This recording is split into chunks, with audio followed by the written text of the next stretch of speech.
My name is Chloe, and I'm 27 years old. I live in San Diego, California, and I work as a graphic designer. Life hasn't been the same since my dad got remarried. My stepmom, Diane, and her daughter, Tiffany, act like they run everything, even my dad. Since Diane moved in, she's made me feel like I don't belong here. I tried to stay out of their way, until last week. It happened on a quiet Tuesday night. I was at my desk, checking my credit card statement. I'm careful with money, so when I saw some strange charges, I got worried. There were charges for an expensive caterer, fancy dresses, and even a booking for a luxury party venue. My heart started pounding. At first, I thought someone had stolen my card, but then I looked at the dates. They matched when Diane and Tiffany had been talking about Tiffany's engagement party. Then it hit me, my own dad used my card to pay for it. I didn't want to believe it. Why would he do that? I had been saving up for my dream trip to Hawaii, and now, it looked like all that money was going to a party I wasn't even invited to. The next morning, I went to talk to him. He was in the living room, drinking coffee. "Dad, can I talk to you?" I said, trying to stay calm. He looked up. "What's wrong?"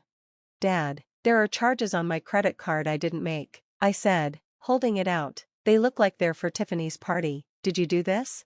His face turned red. He looked nervous. "Chloe, it's not a big deal. I'll pay you back eventually. We just needed the money, and you weren't using it."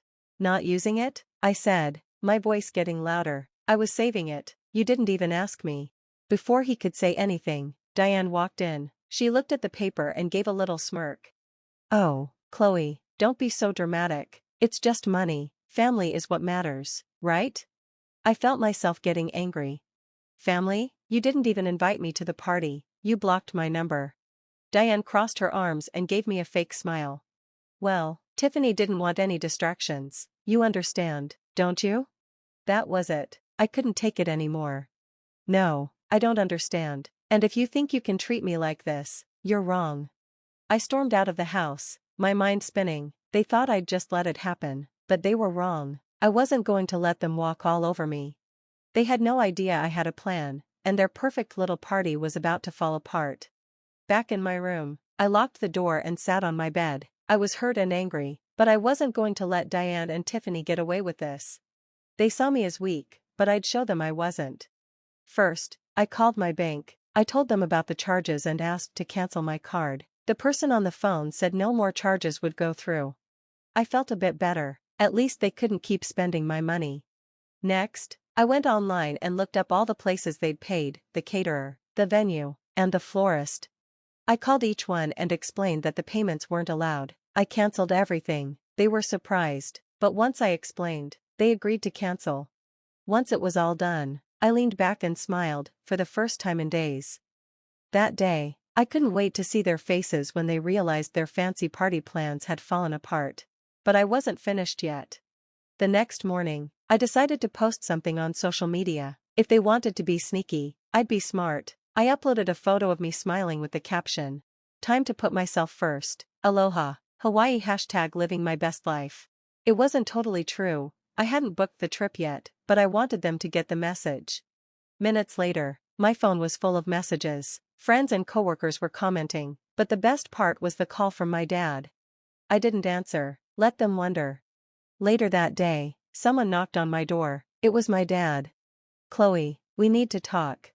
I opened the door, arms crossed. "What is it, Dad?" He looked uncomfortable. "Why did you cancel everything? Diane and Tiffany are really upset. Do you know how embarrassing this is for us?"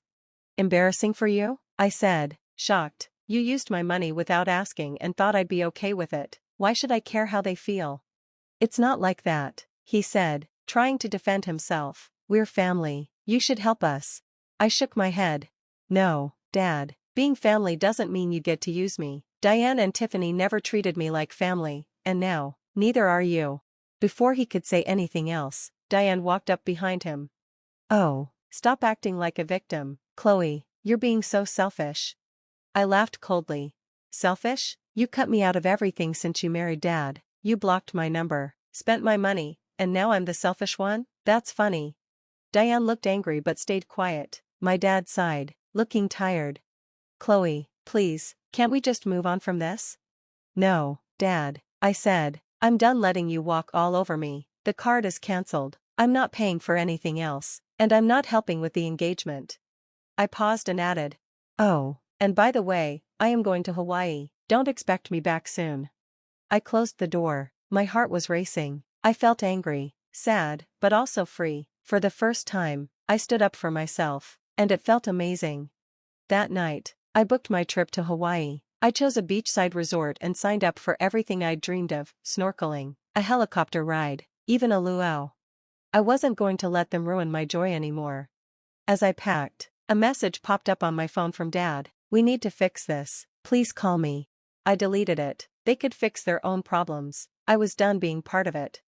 The day of my flight came fast. As I boarded the plane, I felt excited and relieved. For the first time in a long while, I was choosing myself. I left San Diego without looking back, ready to enjoy my trip and leave all the drama behind. When I arrived in Hawaii, the warm air and ocean smell felt like a hug. I checked into my resort, a beautiful place with a private beach and clear blue water. As I got settled in my room, I smiled, knowing Diane and Tiffany were probably scrambling to fix their party, without a single dollar from me.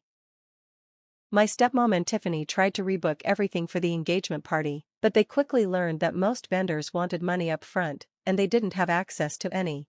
Diane kept calling my dad, telling him to fix things, but there was nothing he could do. Things got worse when guests started canceling, thinking the whole party was off. Then their perfect image started to fall apart. One of the vendors I had canceled with posted online about a spoiled bride's party being canceled because no one paid the bills. That post spread fast among Diane's group of friends. People started talking, saying they had been spending my money. The gossip only got louder from there. While all that drama was going on, I was lying on the beach with a drink in hand, enjoying the vacation I had worked hard for. I didn't bother checking my phone. I just wanted to relax and forget about all the stress. For the first time in a long time, I felt free. Eventually, I got curious and turned my phone back on. As expected, there were tons of missed calls and texts from my dad, Diane, and even Tiffany.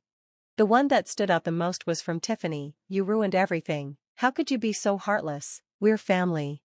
I laughed. Family? The same people who cut me out and stole from me? That was a joke. I decided to reply to just one person, my dad. "I told you, I'm done letting you take advantage of me. Diane and Tiffany need to fix their own problems. Don't contact me unless you're ready to apologize." I hit send and put my phone away. It felt good to finally stand up for myself. A few days later, I got a surprising email from one of Diane's old friends. She had heard what happened and wanted to tell me something shocking. Diane had been pushing my dad to sell the house to pay for Tiffany's wedding and her own fancy lifestyle. The house my mom had left us, the place I grew up in, was just another thing Diane wanted to use for herself. That made me angry all over again. It wasn't enough for them to take my money. Now they wanted the last piece of my mom I had left. But this time, I was ready.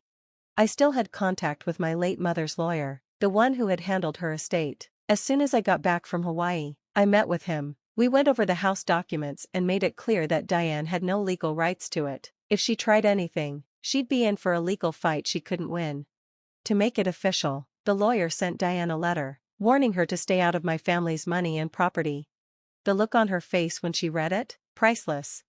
She tried to argue, of course, but it didn't matter. The law was on my side. The final blow came a week later. Tiffany's fiancé broke off the engagement. After finding out about all the financial drama, he decided he didn't want to marry into a messy, dishonest family.